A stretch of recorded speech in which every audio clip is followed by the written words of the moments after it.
Hey everybody, this is Killing the Cabal, and I am back with a very exciting video.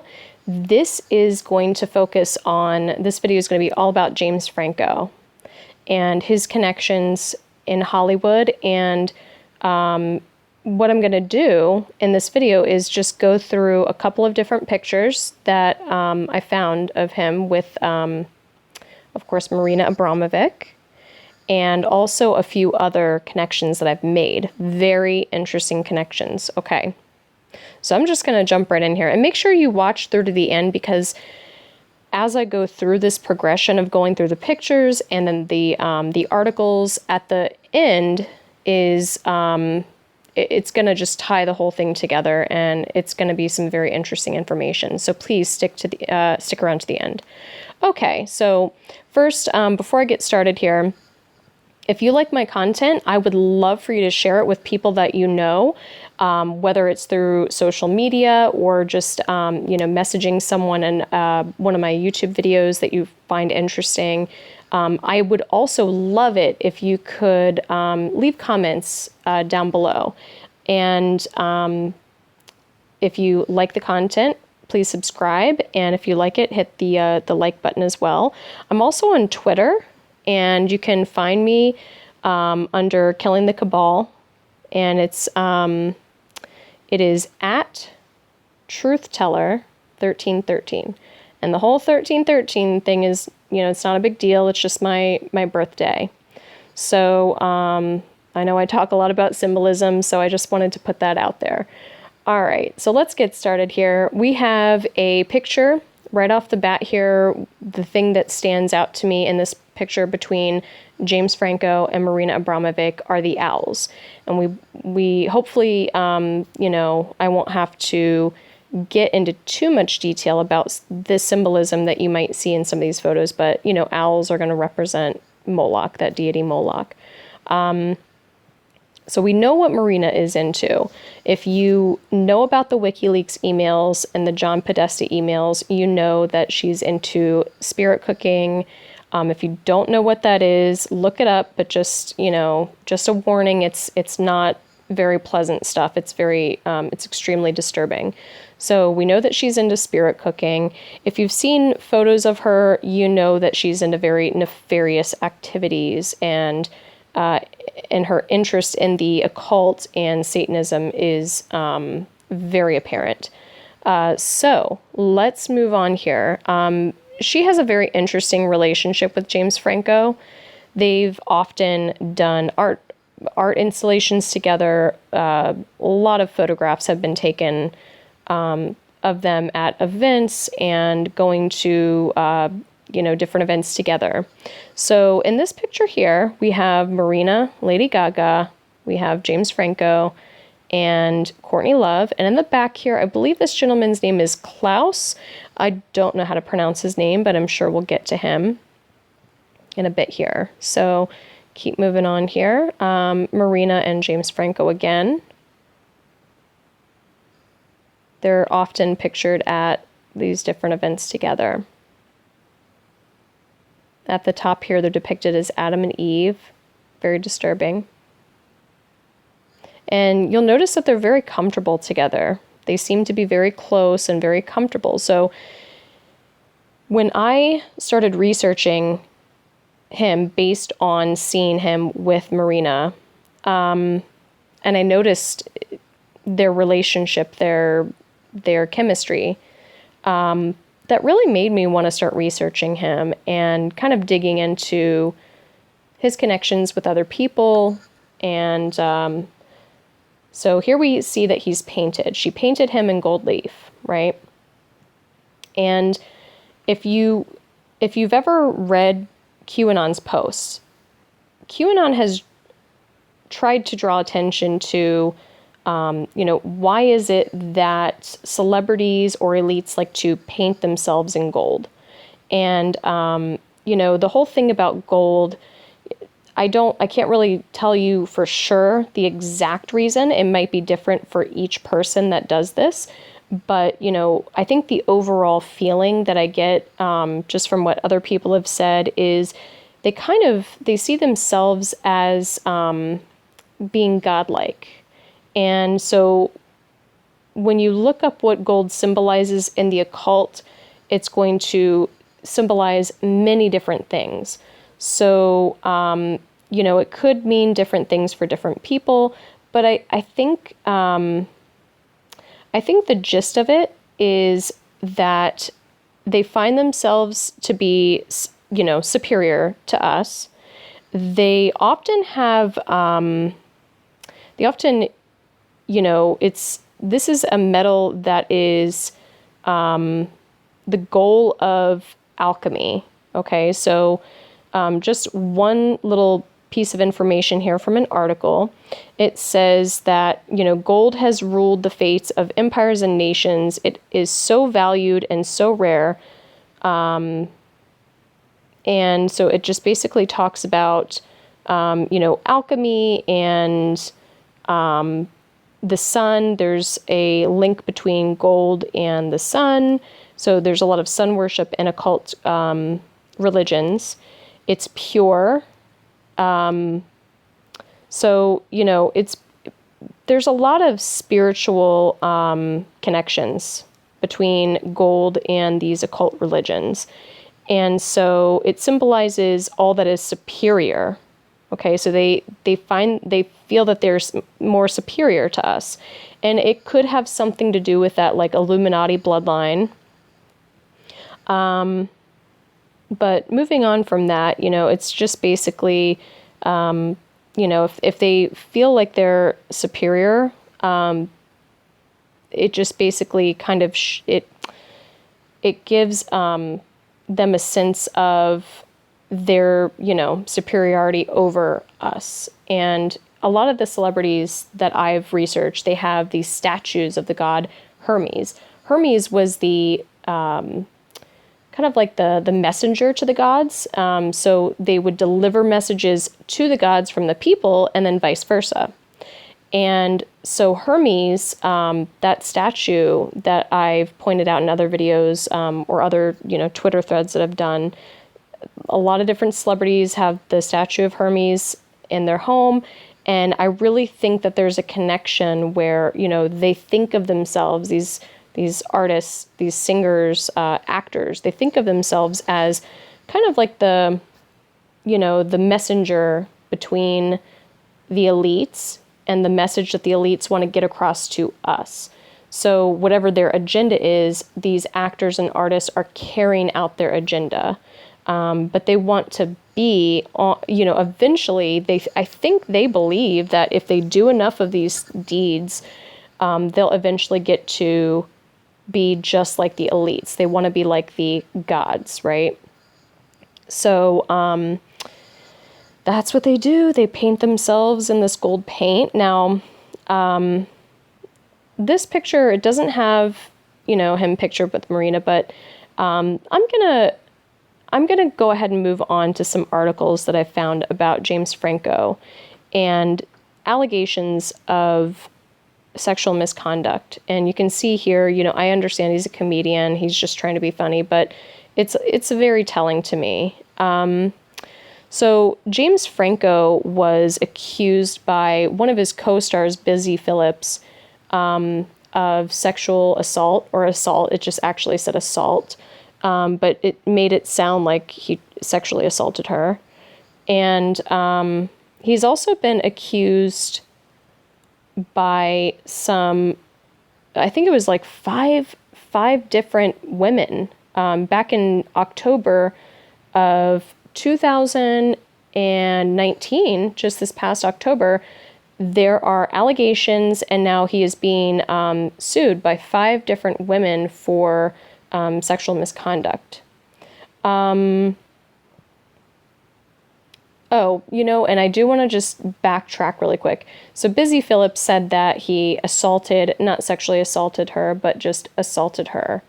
So I just wanted to point that out. But he has a violent streak, and he also has tried to get a 17-year-old student to meet him in a hotel. This was something that came out about 1.5 years ago.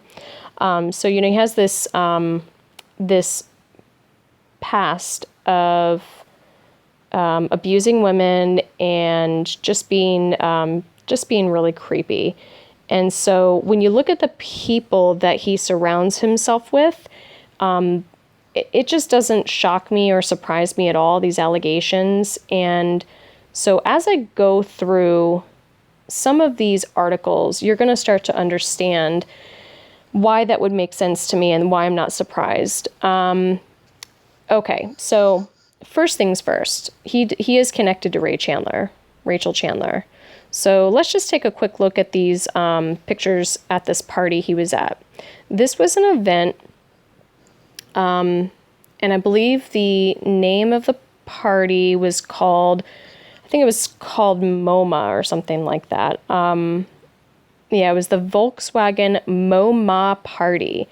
There were a ton of celebrities at this event. And so you're going to see, here, let's go back really quick.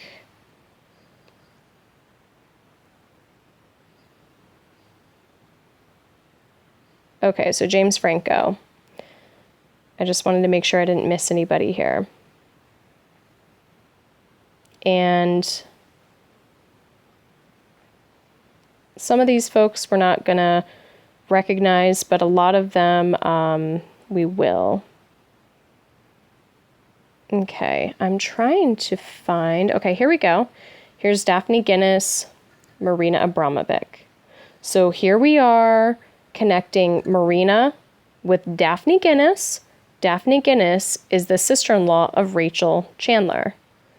All right, so I'm going to go ahead and move through so I can find Rachel Chandler because I know that she was at this party. So we're going to find her right now. And, you know, Rachel Chandler is... Hang on one second. I do want to show you guys this really quick. One second. I went past it. Okay, here's Yoko Ono at this party, at this event. Okay, let's move on here. I'm trying to find Rachel Chandler so I can show you guys that picture really quick.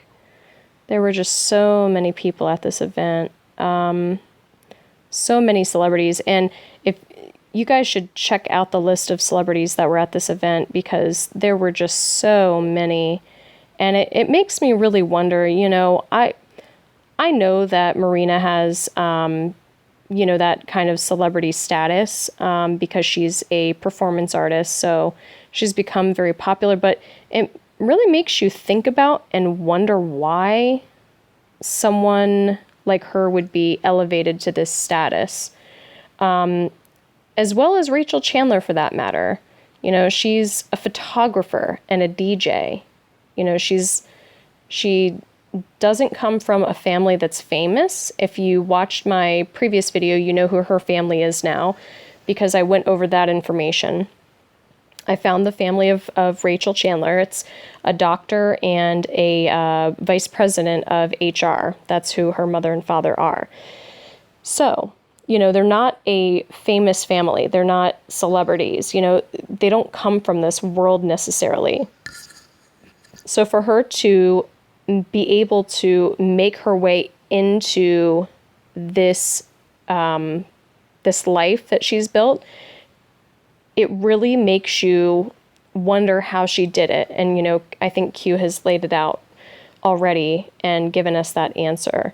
But, you know, she was able to marry Tom Guinness, who comes from the Guinness family, very famous family.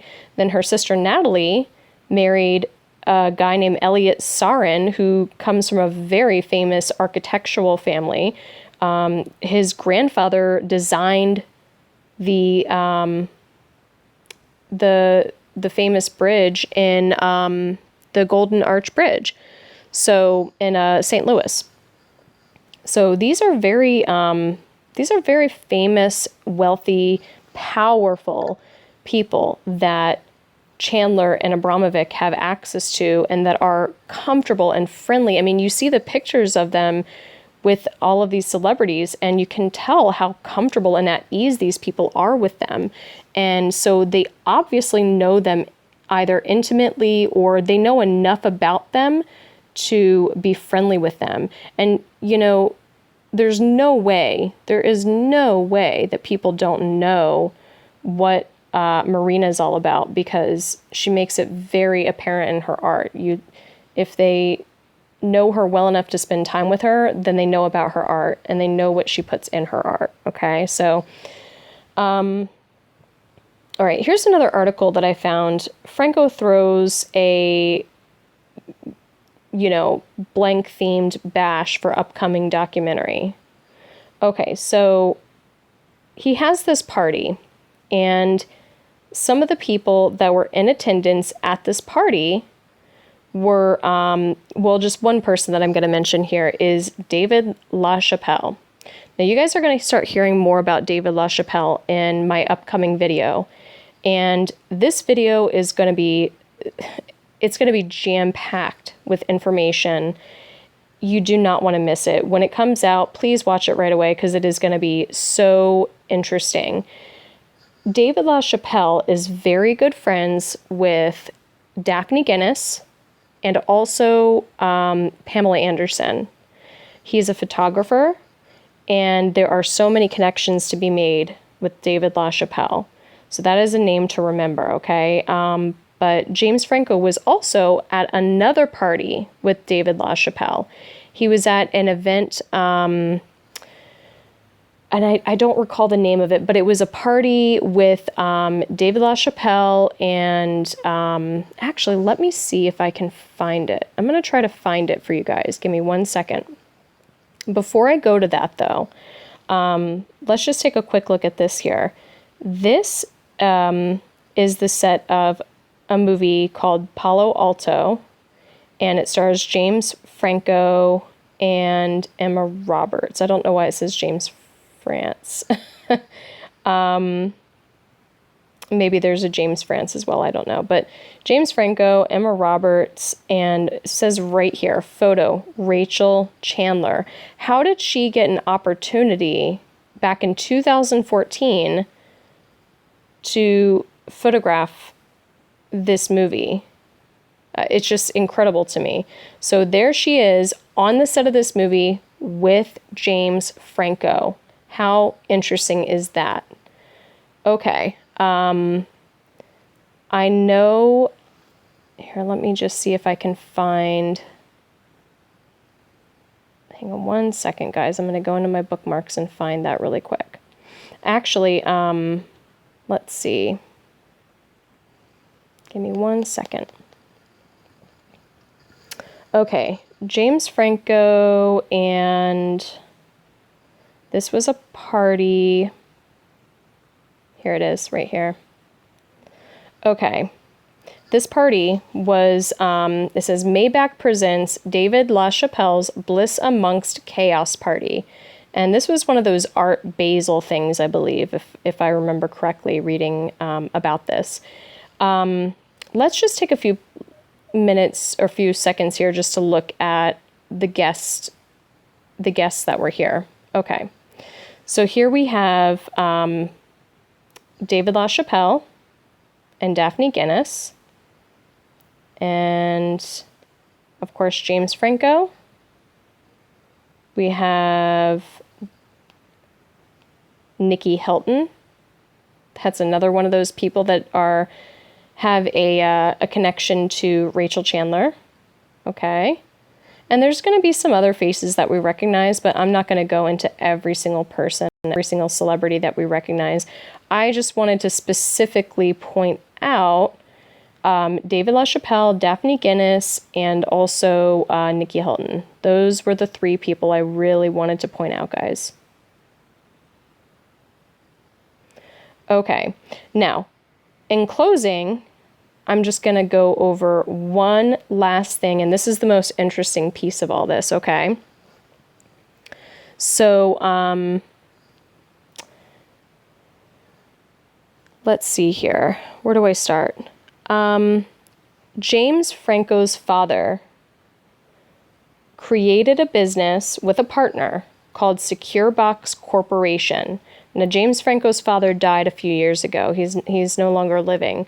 So this company basically fell by the wayside, and is now defunct. So SecureBox Corporation is no longer in business. But I wanted to figure out a little bit more about his family and his background. And so I found some information on James Franco. His name is Doug Franco. So James Franco's father's name is Doug Franco. I found a little bit of information about his father. And this business, SecureBox Corporation, developed a small, ruggedized portable container security device that travels inside a container and actively monitors for intrusion during the voyage. It says reporting alarms and GPS locations to remote operations centers. So shipping containers. What do we know about the ports and the shipping containers, and what is, sometimes used to traffic human beings, these shipping containers? I don't know if there's any connection. I'm not saying that there definitely is. I am just making a connection between, James Franco's, the people that he travels in circles with, and then this particular company that his father, Doug Franco, was involved with. Now, there's also a charity that Doug Franco was very involved with as well. I don't have the details on that right now. I don't have it at my fingertips, but I looked into that a little bit. I really didn't do as much research as I wanted to. I didn't have enough time. But if you want to check that out, that might be something that someone else can research. But I don't know what that charity was all about. It might be very interesting. I don't know. But I do find this business very interesting, SecureBox. It says that it was with Lawrence Livermore National Laboratory. So I don't know what you guys think. Let me know. Comment down below. Let me know what your thoughts are. But that's where I'm going to leave this video. And like I said, the next video is going to be all about David LaChapelle and his connections to all of the people that I just mentioned.